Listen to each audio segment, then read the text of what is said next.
Well, hey everyone, we've got a brand new sponsor. BagsUnlimited.com. BagsUnlimited.com has a huge catalog of vinyl supplies, from record sleeves to storage boxes to cardboard mailers, record bags, and more. Whether you're just starting your collection or you're already the biggest record shop in the state, you can buy your vinyl supplies direct at BagsUnlimited.com. And now, on with the show. Welcome to The Vinyl Guide, the podcast for record collectors and music nerds. Here's your host, the biggest record nerd of them all, Nate Goyer. Well, hey everyone, it's Nate. Welcome to episode 460 of The Vinyl Guide, the podcast for fans and collectors of vinyl records. And I'm still in California, running around to record shops and record fairs, seeing some fantastic live acts and hanging out with homies, old and new.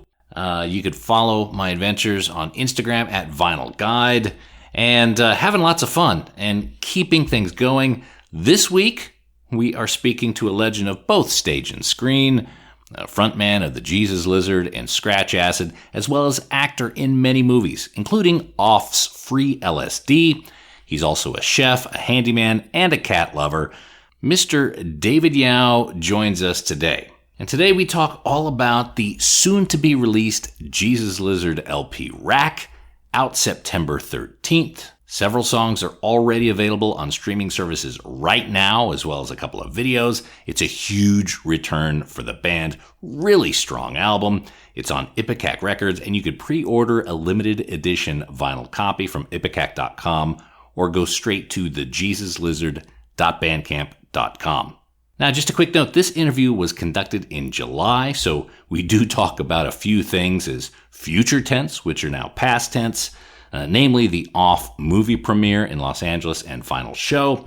I've obviously now seen the Free L.S.D. movie and can confirm that David does an incredible job as the Doctor, and you can see for yourself by ordering the Free L.S.D. movie on streaming or Blu-ray. That's freelsdmovie.com. So today his acting is discussed alongside lots of other topics, including David's highly energetic, participative, and occasionally dangerous stage performances. We talk about the time he nearly died on stage, the final exchanges between David and Steve Albini, the rare and handmade Monolith vinyl editions of his album, Tonight You Look Like a Spider, and lots more. Not a lot of vinyl record talk this week, as David isn't much of a collector, but he is very informative, of course, charming, and shares many thoughts on music and being creative. And again, the Jesus Lizard have come back with an excellent return to form LP in Rack, so make sure you go into your independent record store and let them know you're interested in getting a copy, or you can go straight to thejesuslizard.bandcamp.com. All right, I've said what I needed to say. Let's get into the Vinyl Guide conversation with David Yao and a couple of cats. Hello, Nate. Hello, David. How are you? I'm okay. What an adorable pussycat you have. You know what's funny is the cat rarely comes around my recording area, but today he just seems to have jumped up and wants to take part in today's conversation, I guess. So, I don't know. He must have felt the cat vibe. Yeah, pussycats love me. Yeah, he's a pretty fat guy. Very heavy. What's his name? Very noisy. Skater. Skater, nice. The kids named him, and they were into skating at the time, so that's... Yeah. Yeah, he doesn't have the physique of a skater, unfortunately. Let me grab Penny real quick, and Skater and Penny can say hi. Oh. She's kind of a petite version of Skater with short hair. Oh, okay, yeah. A little black and white cat. Yeah. Very good. I like these. We call them tuxedo cats. Looks like they're wearing a tuxedo. Yeah. Penny's 19 years old. 19? Wow. Yeah. Skater's, he may pipe in with a question here or there. So he's quite talkative. Okay, cool. Anyway, thanks for making the time, David. And the new album, Rack, available September 13th. Friday, September 13th. Oh, Friday. Oh, how fortuitous. It's the first album in something like 24 years, if I'm not wrong. I think 26. 26. Okay. All right. And the band's had multiple reenactment tours, but this is the first time you guys have put out a new record. So what stopped you from doing a new album in the previous reenactments? I don't know how to answer that. If you asked, instead of what stopped us from making before, what started us to make this one this time? Perhaps it's a better way to phrase it, yes. Yeah, I think that they had just come up with some riffery and played it for me, and I thought, okay, this is cool. Well, let's do it. And it was nice because we didn't have a label at all, and it was just completely on our own volition.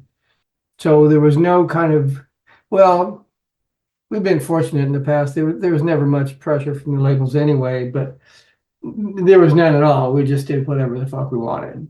Mm-hmm. Ipecac seems like the perfect place for. Yeah. We love and respect Corey, who runs Touch and Go, so much that we offered it to him first. But Touch and Go is not really a regular working label anymore. They kind of do shellac reissues or shellac records and reissues. And so he said that Touch and Go wouldn't be the place for us. Okay. All right. He had right of first refusal and thought exactly. the band would be better served on.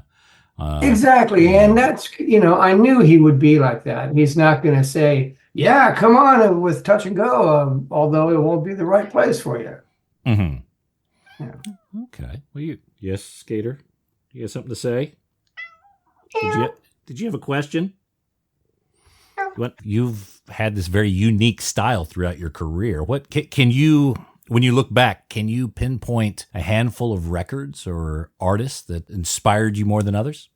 The Beatles, the Sex Pistols, Led Zeppelin, Motorhead, The Birthday Party. Mm-hmm. Okay.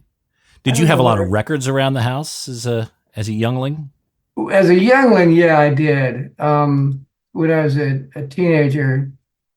But then, punk rock came along and I got poor and sold all my records. Okay. So was there a record that was completely life-shifting, life-altering for you?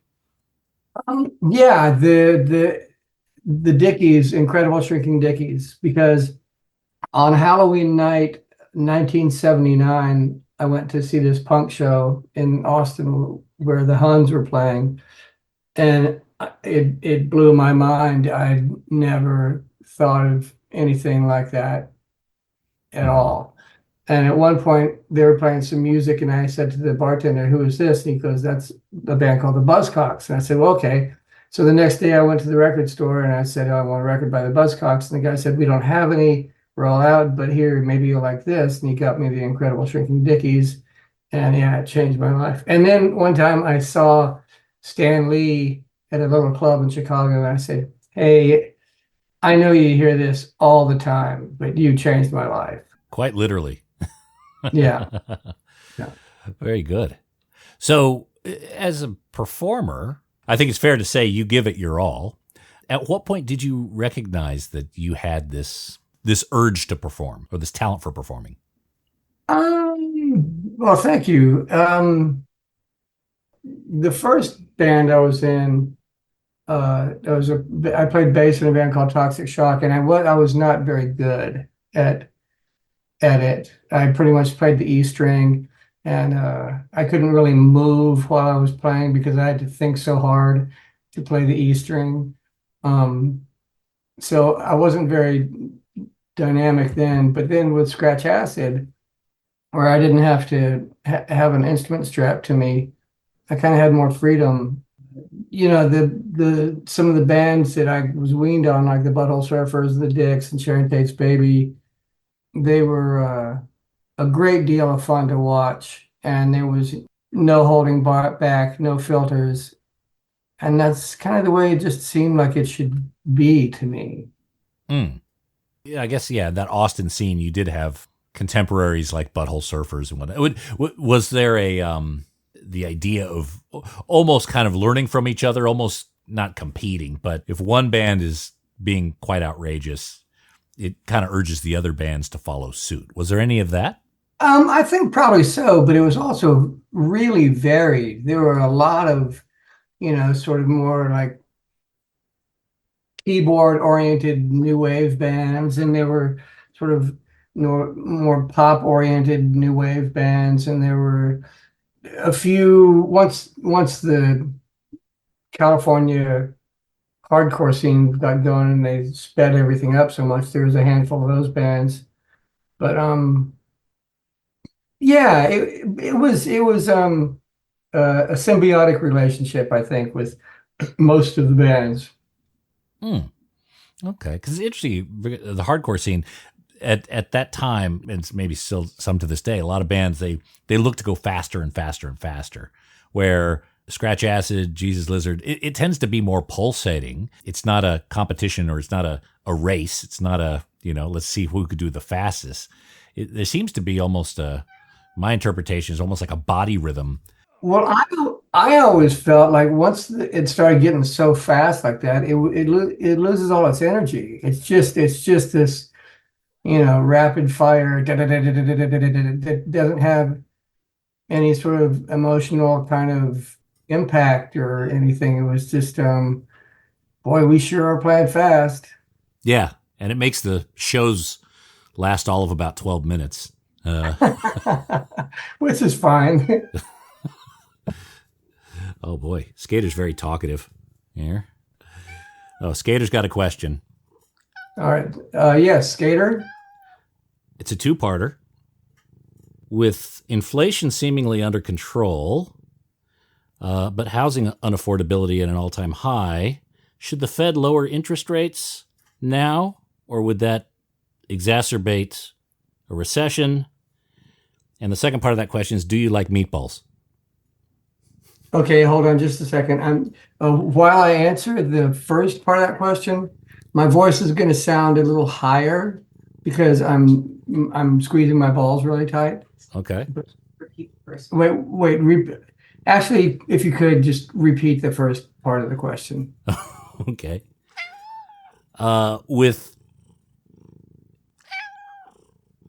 With inflation under control and housing unaffordability at an all-time high, should the Fed lower interest rates, or would that exacerbate a recession in the U.S.? Lower the rates.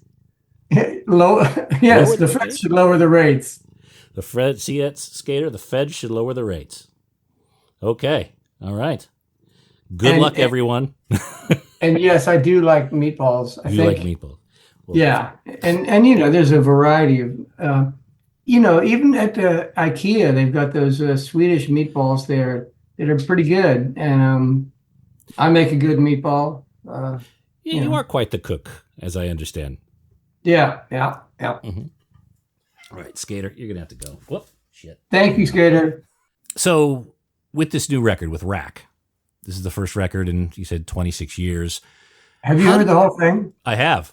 Okay. I have. Yeah. You know what? It reminds me a bit of, your vocals tend to be down in the mix a little bit more, like they were on some of the Touch and Go stuff. That seems to be a very, I guess, a very deliberate strategy, almost a nod to that. Is that the preferred sound of Jesus Lizard Records? Yeah, I don't know if I can really speak for the other boys or the guys who mixed it or recorded it, but in the old days when we did all those records with Steve, we had this theory. Steve and I had this theory that if you have the vocals down, it makes the music seem louder, which I don't know. That's kind of dumb. It's like, well, just turn it up a couple more notches. But yeah, this record, there was a fair amount of struggling while they were mixing to get the vocals up higher, and I think they're good enough in a lot of places, but in a lot of other places they're not. Mm-hmm. Now, you were very close with Steve. Did you have any conversations about him, I guess, being involved in any of the mixing or any projects or any recording before he passed? No, but he did what I think in April or something like that. he got wind that we were recording another record, and he texted me and he just said, dude, you guys are recording another record. People will just shit themselves. And that's the last I heard of Steve. Mm-hmm. So on my part, it's particularly, it was heartbreaking that he's gone and I'll never see him again. But I really wish he could have heard the record and told me whether he liked it or not. Well, it is a pants-shitting record. It is great. So I'm sure wherever he is, I'm sure he's enjoying it. I hope so. Saying wherever he is, there's talk of having his ashes shot into outer space. Oh, really? Okay. Yeah, I don't know if that's happening or not. Do you have any thoughts about what you'd like to do with your remains once you're done with them? Maybe make them into some meatballs. Did you hear that, Skater? Yeah. Meatball seasonings. Do you have a specialty of food that you make? Like the one you like the most, you're best at, a signature dish? Not really. I like to stir it up and do different things a bunch. During the pandemic, I got an offset smoker, and I do pretty good smoked baby back ribs. But that's so simple. I mean, there's the smoker does all the work. Well, you got to know how to operate it. And you seem to be quite handy. I mean, I saw you making those Monolith versions of your solo record and doing the blocks. Do you like kind of getting your hands in the tools? Is that something you feel comfortable with? Yeah. I like visual art. I like making stuff to look at. I am fairly handy. I had to go to my brother-in-law's house yesterday to replace a light switch because he can't. Stuff like that. So you could replace light switches. You can do kind of the handyman sort of stuff. Can you build a deck, a gazebo? Are you that level of handy? I probably could. I mean, I've done framing and drywalling when one of the second to last place that Touch and Go was in Chicago. Excuse me. I built the offices there, but that wasn't as elaborate as those are just normal walls and stuff, but it's not a gazebo. Or if it was a kit, I could certainly put it together. I could follow instructions on YouTube to do something, but if it goes off that path, I'm pretty screwed. Yeah. So in all these years where the bands, both Scratch Acid and Jesus Lizard, they reanimate, then they go into stasis. In those downtimes, do you miss performing? Hey there, all you record nerds. I want to tell you about BagsUnlimited.com. BagsUnlimited.com has a huge selection of vinyl record supplies. Whether you collect LPs, 7-inch singles, 78 shellacs, or anything in between, BagsUnlimited.com will sort you out. From polyline sleeves to cardboard record mailers to 7-inch storage boxes and archive quality record sleeves, protect your records of any size and shape at BagsUnlimited.com. Whether you have a small personal record collection or you're running a massive record shop, you can grab a small supply or even buy in bulk at BagsUnlimited.com. And they've got some really incredible, unique stuff. BagsUnlimited.com even has special size sleeves made especially to protect your box sets, storage boxes and sleeves for cassette tapes, protective supplies for reel-to-reel, and yes, even 8-tracks. Just go to BagsUnlimited.com, click on audio supplies, and prepare to be impressed by all the options they have. That's BagsUnlimited.com. Hey there, audiophiles. If you're seeking stylish furniture to showcase your stereo and record collection, well, look no further than SidetrackedWorkshop.com. Sidetracked Workshop designs extraordinarily elegant record cabinets and consoles that add sophistication and panache to your music hobby. Handcrafted in the good old USA in the vinyl-loving city of Portland, Oregon, Sidetracked Workshop's designs are a music lover's dream. Made with real walnut veneered wood and brass accents, these gorgeous designs add class and taste to the record room and ship fully assembled and ready to enjoy. Just check out the designs for yourself at sidetrackedworkshop.com. Look, you spend thousands of dollars on records. Don't keep them in a crate, and don't risk your records on those feeble wooden pegs from IKEA. Your music deserves the dignity of Sidetracked Workshop. That's sidetrackedworkshop.com. Elegant solutions for the vinyl lifestyle. Oh, and hey, record nerds, don't forget to clean your records with the very best and safest record cleaner, the Groove Washer. Make your records look and sound their very best and store them with confidence using the new Groove Washer Groove Guard record sleeves. You gotta try this out. It makes a huge difference to the quality of your vinyl experience. Ask for the Groove Washer by name at your local record store and accept no substitutes. Or head over to groovewasher.com and use discount code VINYLGUIDE10. All hail the Groove Washer. That's groovewasher.com, discount code VINYLGUIDE10. So, in all these years where the bands, both Scratch Acid and Jesus Lizard, they reanimate, then they go into stasis. In those downtimes, do you miss performing? Oh, geez. That's an interesting question because I have, back in the old days when the band was more active and, we were actually a working band, living together, practicing all the time, touring all the time, recording all the time.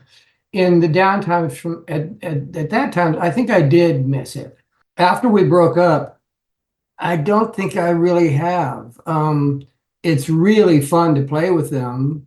It's a blast to play these shows. But I think that when we're not playing them, I'm kind of going like, well, that's okay. That's okay. I look forward to the next time, but no big deal.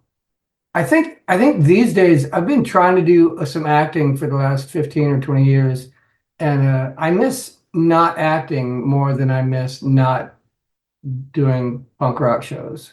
Is there a similar transition that you have, like when you go to acting and all of a sudden it's time to play the role or say the line? Is that a similar motion as it is when you walk on stage for the first number? Sort of, kind of. I've thought about that for a while, and people have asked that question, and it's generally, I'd say it's so different because with being the singer in the Jesus Lizard, for a live show, I can do anything I want.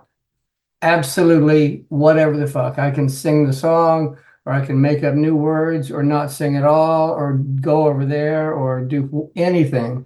Mm-hmm. Whereas with when you're making a movie, you have specific things that you have to say, specific ways you have to say it. You have to walk over there and pick that up and shoot that gun and do all that kind of stuff. So I think the biggest similarity is that they're both performance, and you have to kind of let yourself go and let it take over. So I think that's the biggest similarity between the two, is just that, like with a lot of the acting that I've done, we'd finish a scene and stuff, and if it goes right, have you ever done that at all, any acting? No, I haven't. If you're doing a scene and everything's going right, it can be really, really magical. It can be outer body kind of thing. It's like, it's so much fun when it takes over and then the director says cut and you go, holy fuck, man, I wasn't me and you weren't you and we weren't here. And it's just incredible. And when that happens, it's pretty amazing. Right. Yeah.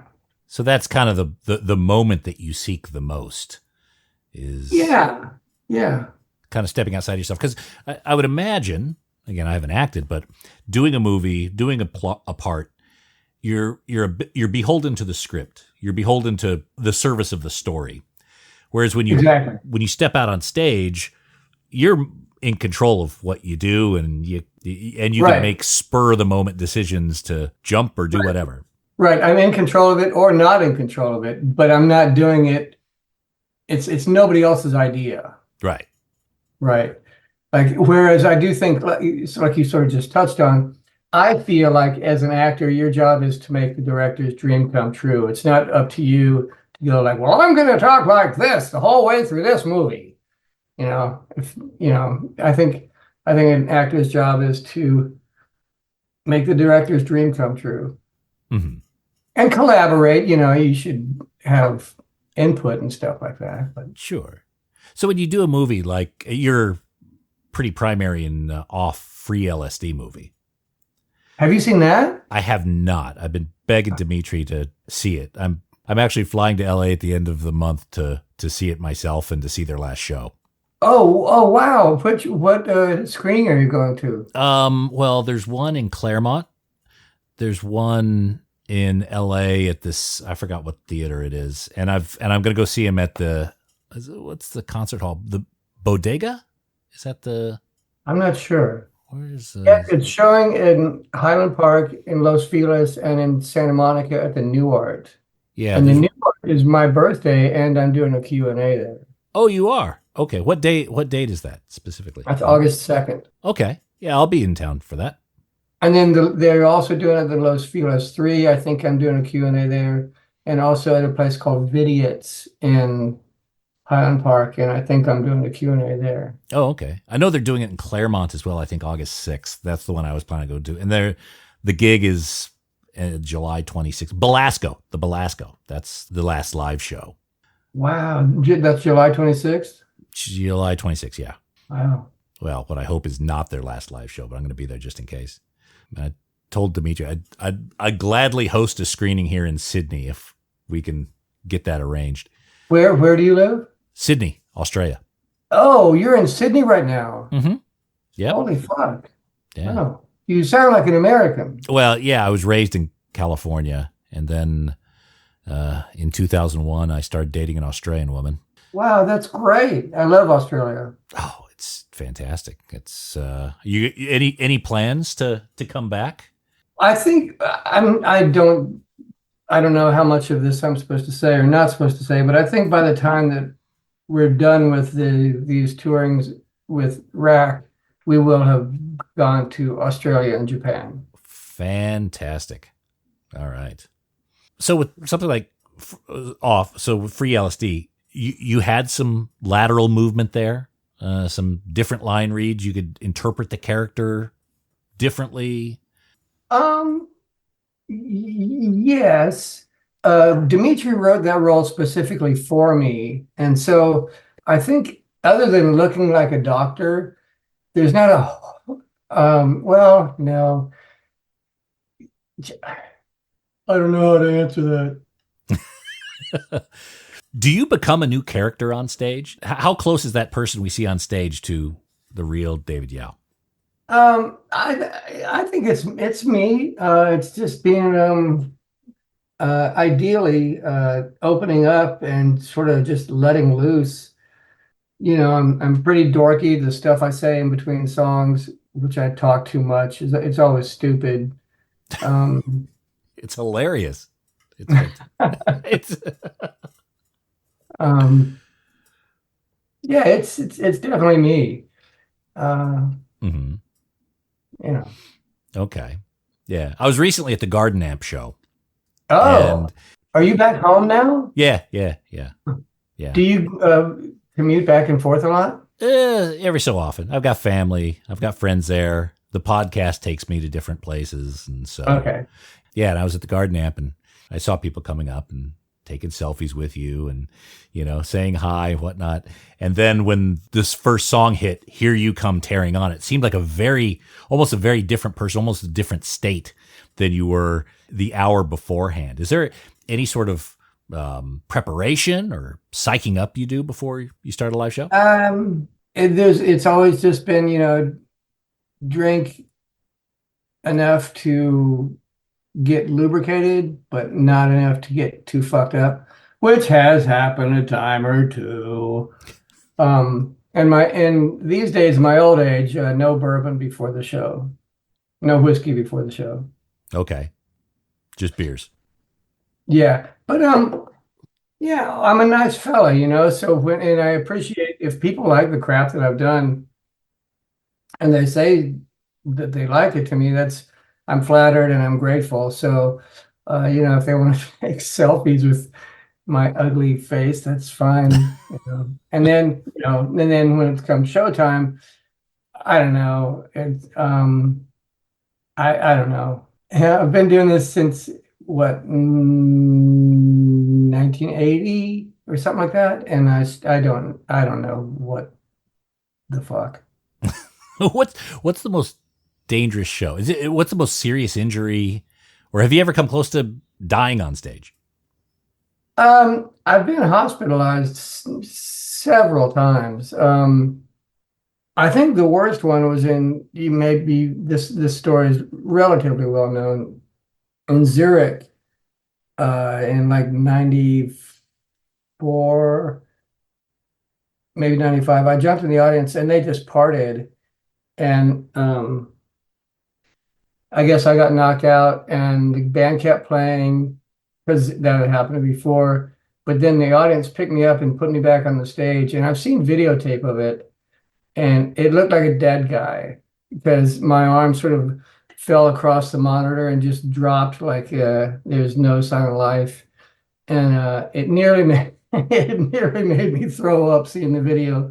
And David Sims, our bass player, said he stopped playing when he realized that my eyes were open, I wasn't moving, and the puddle of blood under my head was getting bigger.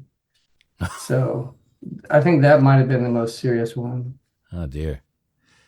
As you age, the audience would want to see a show, perhaps reminiscent of some of the younger actions and moves that you've done.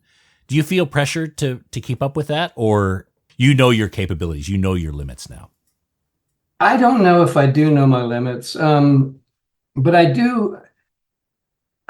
I think there is some pressure that I put on myself to hopefully I'm not going to be able to match what I was doing when I was fucking 30 years old, but, or, 26 or whatever. But I want it to be as good as possible, always. I mean, that's just the way we work. All four of us want to put on the best show we can possibly put on. And so, yeah, but those three aren't having this physical, almost physical danger sometimes. Yeah, I don't want to get hurt. I don't like getting hurt, but I know it's going to happen.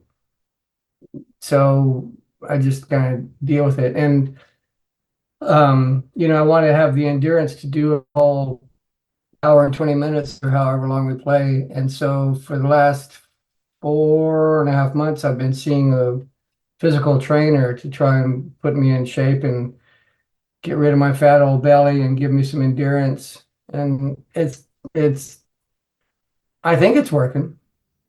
Well, you gave a hell of a show at the Garden Amp. Thanks. That was such a wonderful day. My wife's band played first, Crawl Space. Did you see them? Yes, I did. Absolutely. Oh, your wife's in Crawl Space. I didn't realize that. Yeah, she's the bass player in the middle that was just fucking kicking ass. Mm-hmm. I really like them. And Scowl was amazing. And there was this huge not huge, there was a large contingent of old friends from Austin, Texas, who convened on that show. And some of them hadn't seen each other in 40 years. And it was just absolutely magical. It was a great day.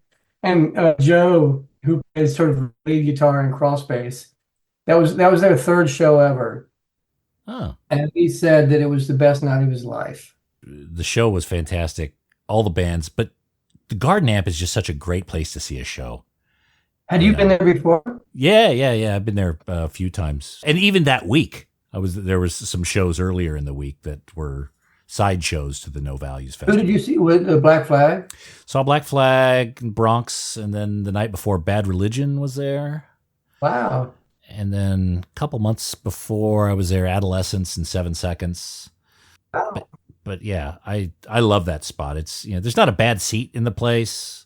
The shows end early, so older guys like myself can get a decent night's sleep. Right. Now, with the new album, you guys had discussions, now's the time to be able to do a new Jesus Lizard record. Was there any apprehension about going into it? I mean, the legacy of the band, the recorded music is quite high. Was there any apprehension about going in and adding to that catalog? I don't think there was. I mean, during the time that we started doing reenactment shows, we would converge on Nashville because it's most central.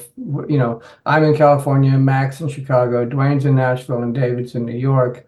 And so Nashville is sort of most central, so we go there to practice. And we've always been of the mind that if you're going to record a record, you need to have your shit together and really be as tight as you can. And those guys in particular, those three guys are so meticulous about what they do. I don't think that there was any apprehension on anybody's part about whether it would be good or not. I mean, whether we would do it right or not.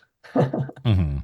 Were you part of the writing of the music, or do they take the music to a particular level and then hand you a demo and then you write the lyrics or fit the words?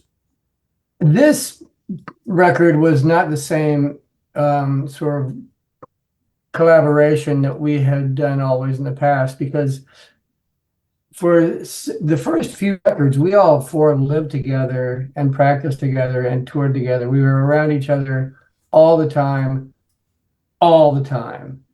And then with this, we send MP3s back and forth and sort of suggest ideas, structural changes or whatever.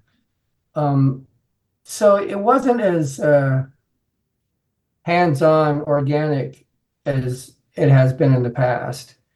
But yeah, typically they would have, for this record, they would have the music structured the way they thought it should be, and I would sort of just apply vocals to it with the occasional changes in structure. Mm-hmm. Does that make sense? Yeah. Oh, absolutely. And that's the way a lot of bands have to write anyway, just especially with people living in different cities and different parts of the country. Yeah, it's not Dirty Three. I remember at one point, Dirty Three, there was one guy in Chicago, one guy in Melbourne, and one guy in Paris. Practices Hall and Mighty. Yeah, they just played here. I don't know if they're going to the States or not, but yeah, they were just in Sydney and Melbourne. So, out of all the Jesus Lizard albums, do you guys know where all the tapes are? Do you guys have all the rights to everything? Is that all secure, or is there some stuff still scattered that needs a little? No, I'm not the one to ask. I have no idea.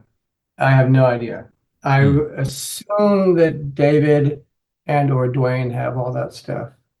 Okay. I mean, I've got boxes and boxes of tapes, but not like the masters and shit like that. Right. Okay. Or probably Corey has them. I don't know.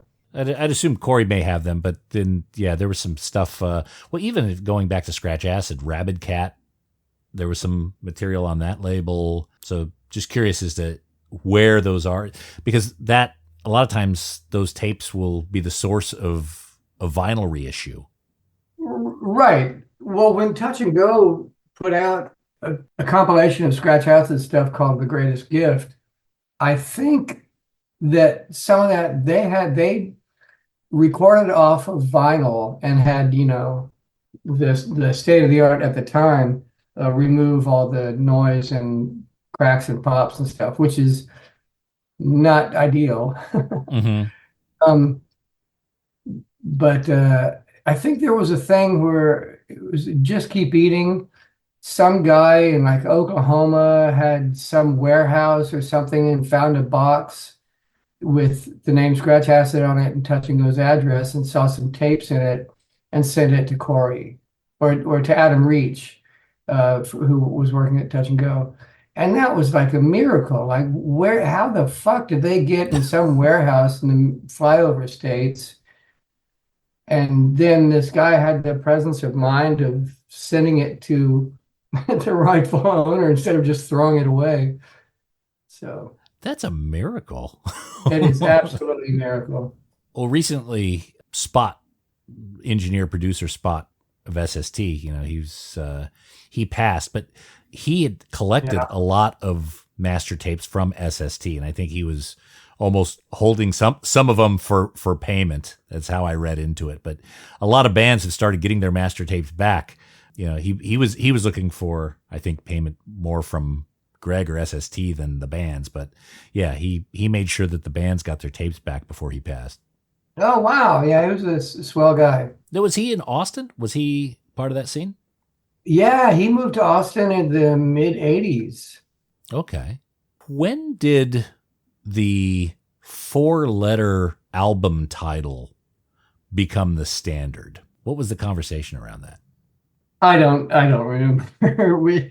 I think somebody suggested it and the rest of them went, okay, because the 4-letter word generally has such a bad reputation. I don't think that we were necessarily trying to improve its reputation. Maybe we're trying to add to it. I don't know. But Jim Thirlwell with Fetus and stuff like that had also, before us, was doing the 4-letter record titles. He's an Australian. Okay. Yeah, because it seems like it started, it's continued, and now you guys have to live by it almost. Yeah, and that's one of the interesting things with the band is like trying to find a 4-letter title that we all four agree on. What were some of the other contenders other than Rack? My favorite, Rack was my idea. Yay, me. But I also really liked Soil. Lump, I thought was really good. One of the suggestions that I could barely believe was Away. Really? You think that's a good idea to call the record Away? What? That has zero impact. Oh, that even extends to like, non-music, the book, right? Right. So yeah, that seems to be very much a conversation piece whenever a new project comes up. Obviously, this is first album in 26 years. Not to get too ahead of ourselves, but do you think that this is going to perhaps open up a new chapter? Could there be further music down the road, less than 26 years away? Well, I have finally, a few years ago, learned to quit saying never. So, yeah, it's possible. I wouldn't hold my breath, and I wouldn't think that it's that likely, but it's definitely possible. It's like that, your favorite movie, Dumb and Dumber, when the girl comes to the door or something, and Jim Carrey says,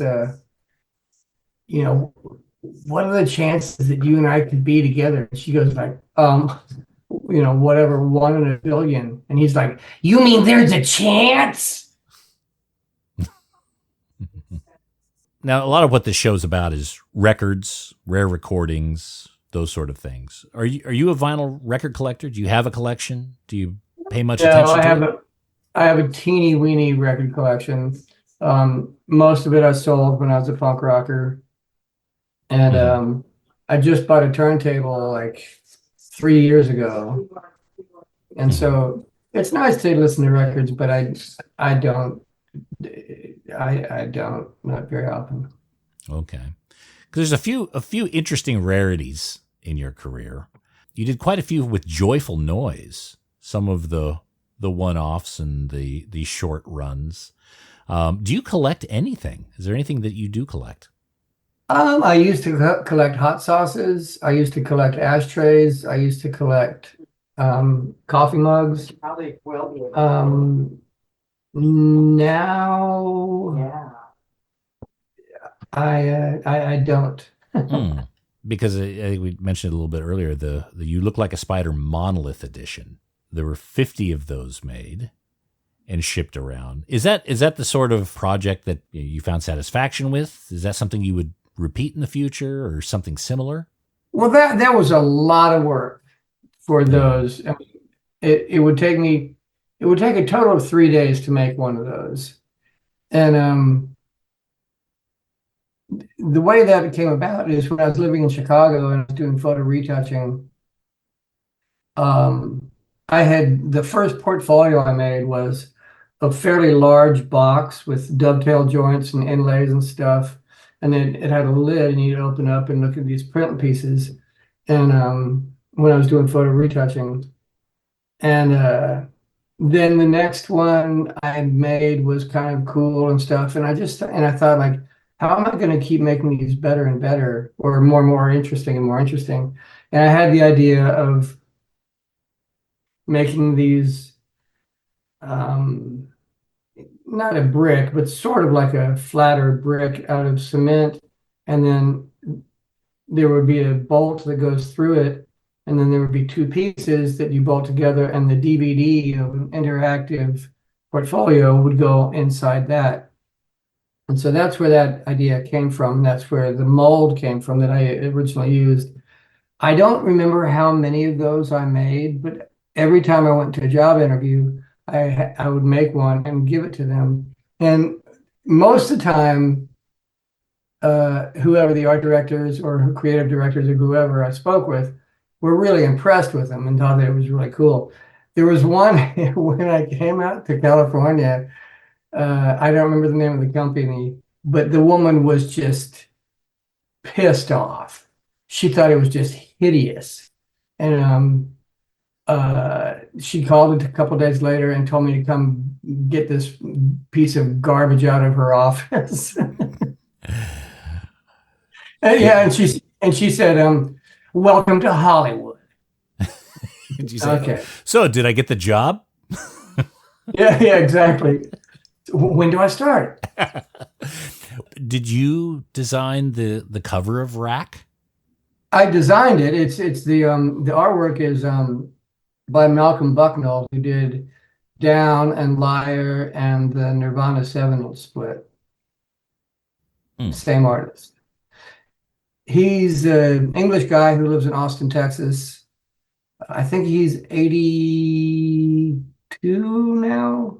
I'm not sure. But he's a wonderful, wonderful guy. The father of David Sims' high school buddy. Okay. I'm trying to figure out the significance of the cover. What is it supposed to mean? You'd have to ask Malcolm. Okay. I don't know. It's cool. I mean, it's creepy. I I just don't know how it fits in, or if there's a narrative, or it's just Dadaist. Right. Well, I think that really appeals to us, where it's like, what is the connection? This is kind of weird. I don't get it. And I think we kind of sort of like to think of our music as that way. Like, some of it's pretty straightforward rock, but then some of it's kind of weird and screwy, and some of it's going, what the fuck are these guys doing?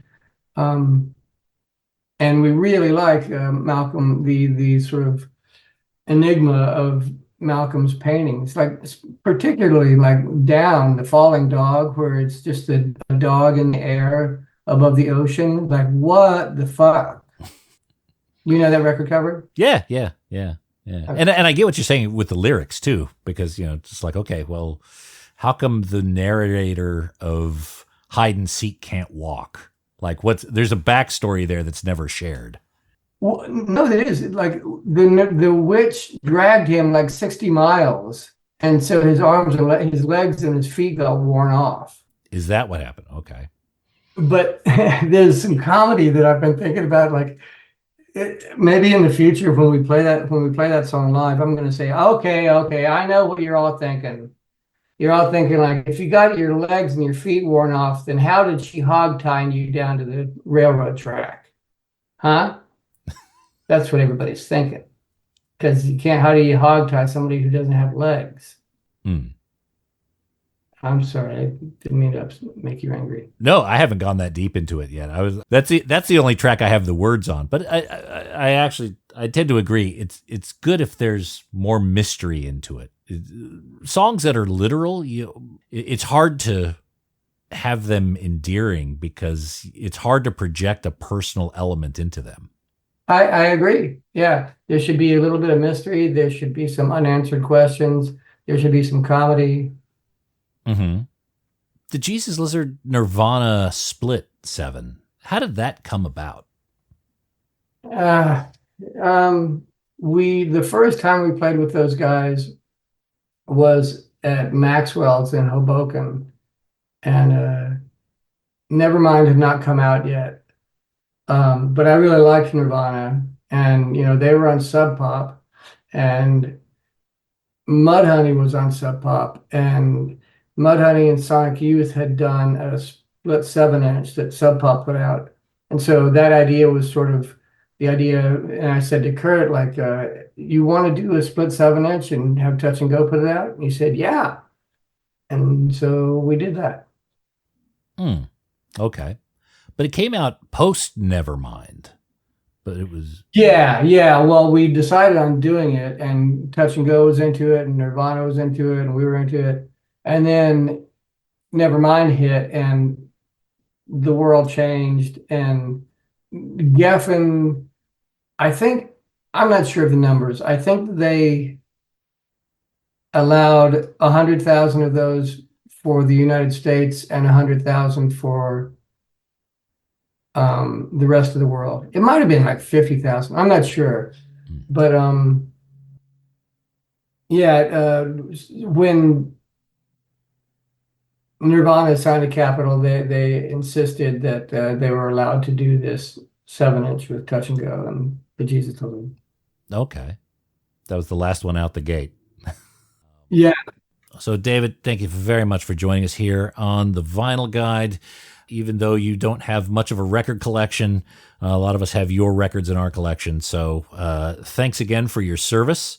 Everyone, please note the new Jesus Lizard album, Rack, is available Friday, September 13th. You could download a few tracks now on streaming. Well, you can get at least one. There's a video out for Hide and Seek. There it is, Rack, September 13th. Get vinyl at Ipecac.com. There's a special red version that's out in limited numbers, and it's a fantastic album. And David, it's so great to see you guys back together. Top form this album, and we look forward to seeing you all around the world on your tour. Thanks a ton, Nate.